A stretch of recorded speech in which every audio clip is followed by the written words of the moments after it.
आइए आज देखते हैं कक्षा 10 का पाठ 3 जल संसाधन। जल संसाधन एक महत्वपूर्ण संसाधन है। जल के बिना जीवन संभव नहीं है। इस जीवन के लिए महत्वपूर्ण एक संसाधन है जिसका नाम है जल। पृथ्वी पर लगभग 3/4 जल है और एक चौथाई भाग सूखा है। 1/4 सूखा भाग है जिसमें भारत, रूस, पाकिस्तान, अफगानिस्तान, विभिन्न प्रकार के पहाड़, पठार, मैदान सारे। ज्यादा जल है, कम स्थल है।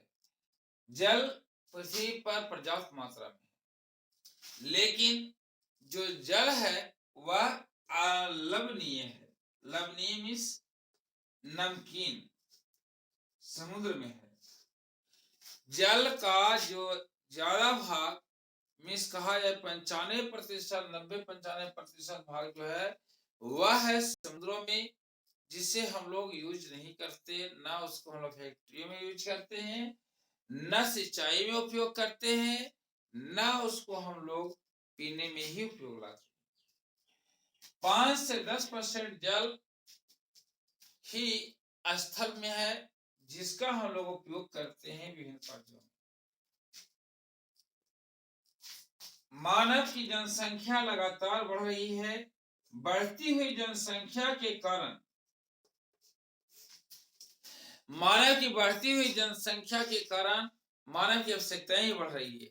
जब आवश्यकताएं बढ़ रही है तो आवश्यकताओं की पूर्ति करने के लिए धरती का अधिक से अधिक भाग का उपयोग किया जा रहा है, और यह उपयोग होने के कारण जो प्राकृतिक रूप से जल संचय के जगह थे, स्थान थे, वो नष्ट होते जा रहे हैं। प्राचीन काल में जो तालाबें थी, बड़े बड़े गड्ढे थे, वहां जहां पानी जमा होता था और पानी धीरे धीरे जमीन के अंदर में रिसते हुए जाकर संग्रहित होता था, वे सारे जगह अभी नष्ट हो रहे हैं। लगातार सड़कें बनाई जा रही है, फैक्ट्रियां बनाई जा रही है, जमीन को प्लास्टर किया जा रहा है, सीमेंटेड किया जा रहा है। इससे जल का रिसाव पृथ्वी में कम हो रहा है, और कम होने के कारण भूमिगत जल खत्म हो रहे हैं। भूमिगत जल खत्म होने के कारण हमें विभिन्न प्रकार की समस्याओं का सामना करना पड़ रहा है।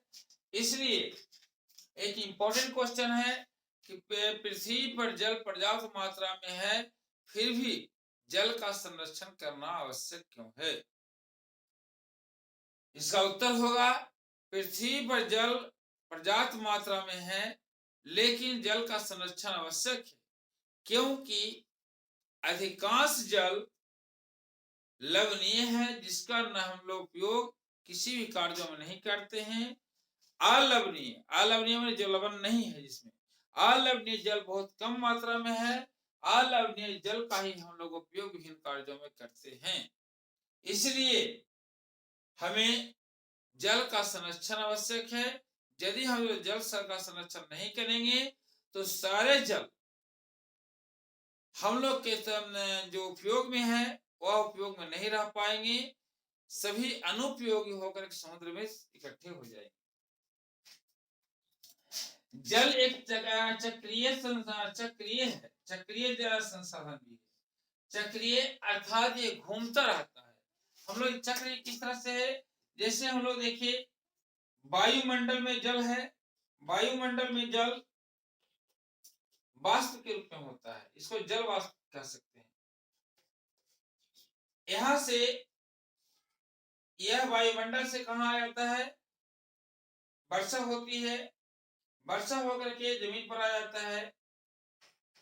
जमीन पर आने के बाद इसको जीवों द्वारा उपयोग किया जाता है, और इसको जीवों द्वारा फिर से बाहर निकल करके फिर वायुमंडल में चला जाता है। जमीन से कुछ जल डायरेक्ट वायुमंडल में चला जाता है, और इस तरह से यहाँ से जमीन में चले गया, यहाँ पर आपको ये पादपों में चला गया, पादपों बने पेड़ पौधे में चला गया, वहां से फिर से वायुमंडल में चला जाता है, फिर जलवाष्प बन करके फिर इस तरह से फिर वर्षा हो जाती है। तो यह लगातार चक्र चलता रहता है, इसलिए जल खत्म नहीं होते, हम लोग को उपयोग वाले जल खत्म हो जाते हैं, इसलिए हमें इसका जल का संरक्षण करना आवश्यक है। अर्थात जल संरक्षण, आइए हम लोग जल संरक्षण के बारे में इस पाठ में मुख्य रूप से पढ़ना है, वह है जल संरक्षण। हम लोग समझ गया होंगे कि जल का संरक्षण आवश्यक क्यों है। इसके बाद आइए जल संरक्षण किस प्रकार से की जाती है। जल संरक्षण में सबसे बड़ा पहले है बहुउद्देशीय परियोजना।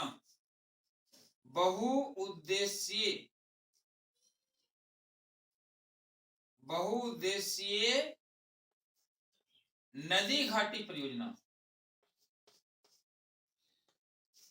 नदियों में बांध करके कई उद्देश्य की पूर्ति की है। बहुउद्देशीय माने बहुत सारे उद्देश्य की पूर्ति करने के लिए जो योजनाएं बनाई जाती है उसे बहुउद्देशीय परियोजना कहते हैं।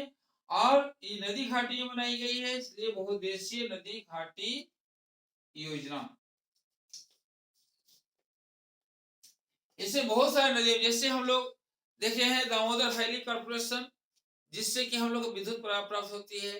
तो दामोदर वैली कॉर्पोरेशन है क्या, दामोदर घाटी में, दामोदर नदी में एक बांध बनाया गया है और वहां से बिजली उत्पादन की जाती है। वहां से निकली हुई नदियां, नहरें बांध बनाने के बाद जमा हो जाता है पानी, उस जमा हुआ पानी से नहरें निकाल दी जाती है, नहरें निकाल करके खेतों की सिंचाई की जाती है।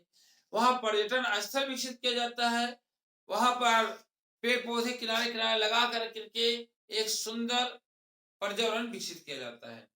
इससे सिंचाई हुई, पन बिजली उत्पन्न हुआ, पर्यावरण की सुरक्षा हुई और एक और बहुत बड़ा काम होता है बाढ़ की रोकथाम।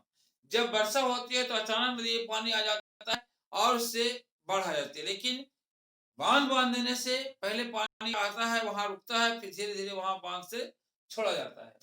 तो बहुउद्देशीय नदी घाटी परियोजना का शुरुआत किया गया।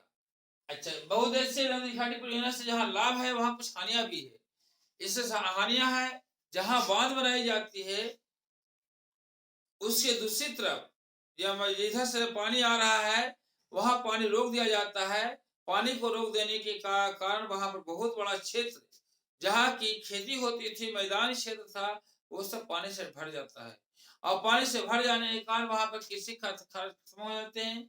वहां पर बहुत सारे लोग जो निवास करते हैं उनके घर नष्ट हो जाते हैं, डूब जाते हैं, उन्हें दूसरी जगह रहने के लिए मजबूर होना पड़ता है। आसपास में जितने पेड़ पौधे होते हैं वो सारे नष्ट हो जाते हैं। तो कुछ हानियां भी होती है और तो लाभ भी अधिक है। तो लाभ ज्यादा है, हानि कम है, अतः बहुउद्देशीय परियोजना को लागू किया जाता है। इससे जल संरक्षण, तो जल संरक्षण के लिए पहला कदम जो उठाया गया है वह है बहुउद्देशीय नदी घाटी परियोजना। इसके अलावा हम लोग वर्षा जल संग्रहण, वर्षा जल संग्रहण, वर्षा जल संग्रहण के लिए बड़े बड़े तालाब बनाए गए हैं, बड़े बड़े गड्ढे खोदे गए हैं और उस पानी को जमा किया जाता है। छत से वर्षा जल संग्रहण के लिए छत के ऊपर में पानी को जमा किया जाता है। वर्षा का जो पानी होता है उसे छत पर जमा होने के बाद धीरे धीरे उसे पाइप के द्वारा एक जमीन में बनी हुई एक टंकी होती है, टंकी में डाला जाता है। हम लोग को राजस्थान सबसे सूखा स्थान है जहाँ की वर्षा बहुत कम होती है और वर्षा कम होने के कारण यहाँ पर पानी की काफी दिक्कत होती है। ऐसे लिए राजस्थान के हर एक घर में वर्षा जल संग्रहण की व्यवस्था की गई है। वहां आंगन में या घर के मुख्य भाग के नीचे एक बड़ी सी टंकी बनाई गई है। उस टंकी में जो वर्षा होती है छत के की वर्षा को संग्रहित कर एक पाइप के द्वारा उस टंकी में पहुंचा दिया जाता है और इससे वहां पानी जमा हो जाता है, उससे भविष्य में उपयोग किया जाता है। इसके बाद सिंचाई। सिंचाई के लिए आधुनिक सिंचाई तकनीक का उपयोग किया जाता है। आधुनिक सिंचाई तकनीक में पानी को बूंद बूंद करके पेड़ के पास के जड़ के पास गिराई जाती है।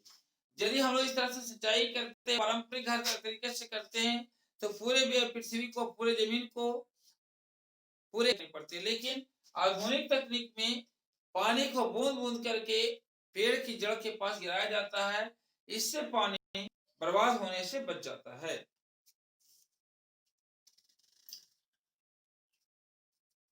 तो इस प्रकार से देखिए, यहाँ पर है असम। असम में बांस ड्रिप सिंचाई प्रणाली विकसित की गई। वहां पर असम में बांस बड़ी पैमाने में मिलता है। बांस से होकर के पानी को ले जाया जाता है पेड़ की जड़ तक में, और वहां से उसको बूंद बूंद कर गिरा दिया जाता है। इससे पानी बचाव होती है। तो आशा करते हैं कि ऐसा समझ गए होंगे, और इससे जुड़ी हुई कुछ प्रश्न उत्तर हैं, जिसे अगले 24 घंटे में आप लोग पूरा करने की कोशिश करेंगे। बहुत ही आसान पाठ है इसे, और इम्पोर्टेंट भी है। बोर्ड परीक्षा में इसका क्वेश्चन आता भी है, इसलिए इससे अच्छी तरह से तैयारी कर लें। All the best wishes. Thank you very much.